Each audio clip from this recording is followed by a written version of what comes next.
kind of more forced into it, I guess you could say. Mm-hmm. And then my senior year, I got an offer from a band to come and basically sing for them. Mm-hmm. And it was like a heavy metal band, which is really funny. But, the genre of heavy metal, it's never really been my thing, but Right. the ministry behind what we were doing was really like a passion of mine. I love people and love spreading the gospel. And so, the ministry behind it was like taking Jesus and taking light into a genre that didn't really have a whole lot of Jesus. So that was really fun, and when that was over, I really felt like God gave me the sense that he kind of wanted me to do something a little bit more, a little bit more up in front and, really, jump into Christian music and starting to write music like that. And so did that, and now I'm here, man. I'm talking to you. Yeah, that's great. It's been amazing. So at some point you started writing your own songs, right? Yeah. Yep. How, did you go to school to learn how to do that, or did you just pick it up along the way? Or? Yeah, it's actually I just kind of started, this goes back to about second grade. I started playing piano, and probably around fifth grade, I just started playing and using chords that I had learned, mm-hmm. and I just started composing a song without lyrics or anything, mm-hmm. but just the musical side of it. And then I think it was probably right around the 8th grade I started actually writing lyrics and doing that whole thing. And I don't know, I think it's just something that God kind of instilled in me. It wasn't really like a learning thing. It was just a passion that he put in me, and I just started digging into it. All right. Jordan Feliz, our guest this afternoon. I was reading your bio, and I was interested to see the kind of music you said you were influenced by. I think of young people these days. I'm an old 50-something-year-old guy, and I remember the music I used to listen to when I was a teenager and stuff. And I was a little surprised by the kind of music you said you were listening to as a teenager. What kind of stuff influenced you back then? Yeah, I kind of owe it all to my dad. We used to take these trips up. I used to go snow skiing a lot growing up, and so it was like an hour and 20-minute drive, and so my dad used to just throw in tapes or CDs or whatever, and man, we basically just listened to all the what my dad calls good music, the good age. Yeah. And we used to I grew up on Sam Cooke and Earth, Wind and Fire and the Commodores and Bobby Caldwell. All kinds of just like soul kind of meets singer-songwriter meets kind of all kinds of just stuff, lots of groove, and so man, that's the more and more I've been writing solo stuff, that just kind of pours out of me. So It's kind of fun, and I still love that style of music. I listen to it all the time. Yeah, so. Yeah, it sounds like what we listen to in the car, Nat King Cole. Yes. I remember the first time I heard Bill Withers. Oh, yeah. Soul Shadows, I think it was the first song. Goodness. I went, whoa, that's good stuff right there. Oh, yeah. Yeah, and Use Me Up, and oh, man, it's so many good songs. All right. We're going to play your hit. We've got this Billboard thing here from the National Christian Audience National Airplay chart, and your song, The River, has been #1 for 7 weeks now. Does that, I can't imagine having something that I did be a #1 whatever for 7 weeks a moment. How does that impact you? Honestly, it's definitely been life-changing. But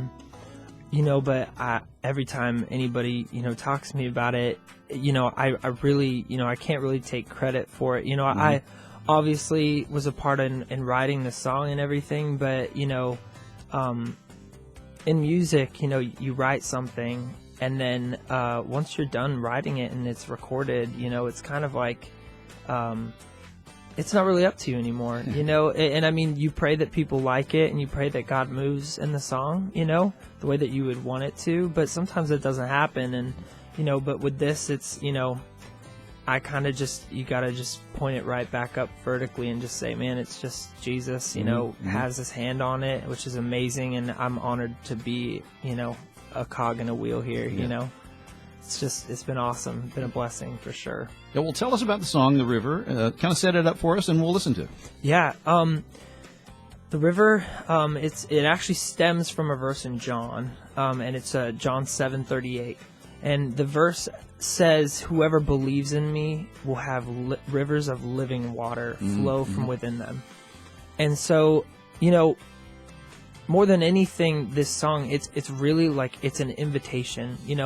Maybe to somebody who feels like they've lived their entire life by the book, or maybe it's somebody that feels like like I do, I have so much baggage, and you have all this stuff, and you're so ashamed to just take it to Jesus. But it really is a song that is about that opportunity to go down in amazing grace and to rise up being made new.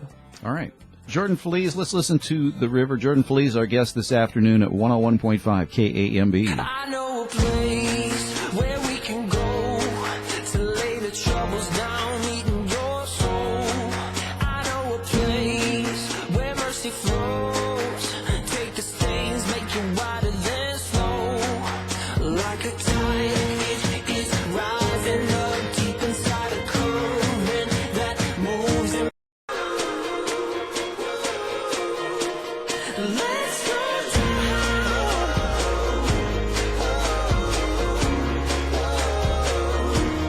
Let's go down.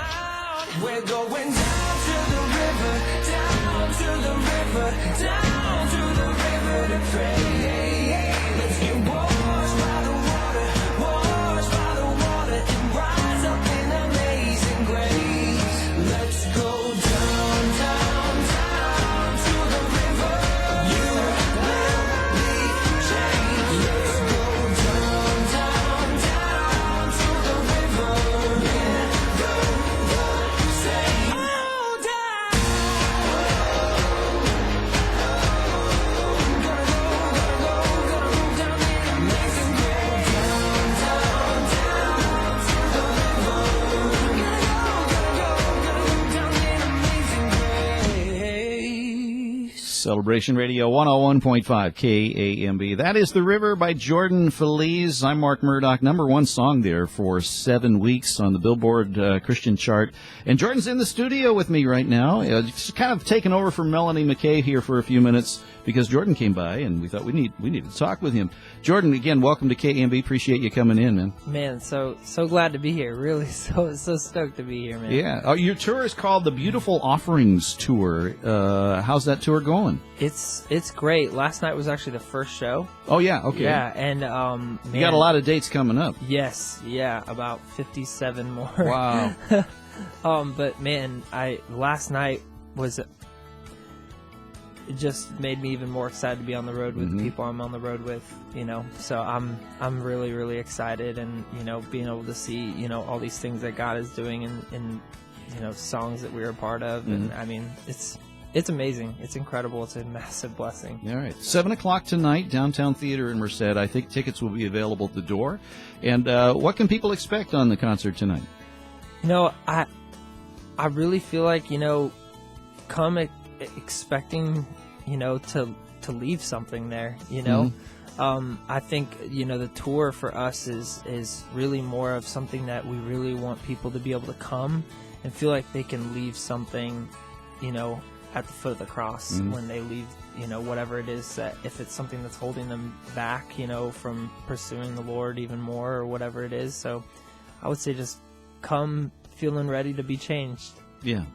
Yeah, you were off air. You were telling me it's going to be a real time of worship tonight. Yeah. I think that's one of my favorite parts about the tour is that it's such a community between the three artists that are out, and we're all very involved in everybody's sets, and I mean it's just fun to be that community, and I think everybody kind of experiences that in the crowd as well, to have that and to be able to engage together and be in the presence of God together. Do you spend a lot of time before you head out on a tour like this? Do you spend a lot of time together, getting to know each other, working, rehearsing and things like that? Or this tour, we did. Yeah. We actually spent a week together rehearsing and also just kind of getting to know each other and kind of just fellowshipping together, Bible studies. We did a bunch of stuff in Missouri, and it's awesome. It's really cool to just get to know everyone and just dig into everybody's roots. And that's great. Yeah. You kind of build that foundation before you head out to share with other people. Yeah. Yeah, which is important. Now, your album's called Beloved. Yes. And the title song, the same title, Beloved. Tell us about that song, the background to it. Yeah. Beloved, so my wife and I, we just became parents 6 months ago. Congratulations. First-time parents, beautiful little girl. Her name is Jolie. And I actually, so 2 months before she was born, I was sitting in a room with 2 other dads of little girls. And, we just kind of started talking because I'm excited to be a dad. And, and we just kind of started talking about all the things that the world is going to tell them. Mm-hmm. And, it's actually kind of disheartening because a lot of it is really negative. Yeah. It's stuff like, you're not skinny enough and you're not pretty enough. And, really what it comes down to is just that she's not going to be enough for this world. And, I wanted to change that, and so I just sat down and I'm like, this is not going to be the way it is, and more than anything, I want her to know that she's beloved. And she's not only beloved by her mom and I, but she's beloved by the Savior of the world. Mm-hmm. And after, after actually laying eyes on our daughter, the song kind of took a whole new shape because I had this whole new respect for God's love for us, thinking about the fact that He views every single one of us the way that I look at my daughter and the way I love my daughter. I mean, man, it's just life-changing, and so, knowing that is there and that we are His cherished creation and that we are His beloved. Yeah. So even though it started off being this song that was about my daughter, it kind of took new form after I really kind of started walking down that path of really exploring what a father is and stuff. So yeah. Excellent, good thoughts. It does change you when you become a parent. Oh, 100%. And if you're a guy and you have a daughter, there's this special thing that goes on there too, and there's that protective thing that kicks in, and 100%. And you start, and that helps us.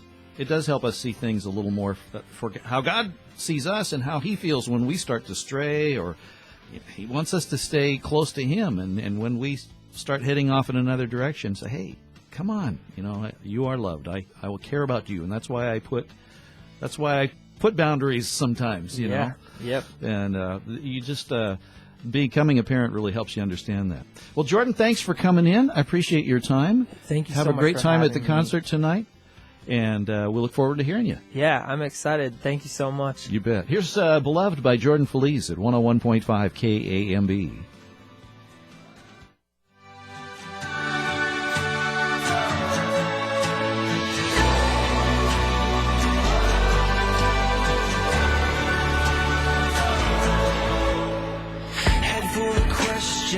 How can you measure up to deserve affection, to ever be enough for this existence? When did it get so hard?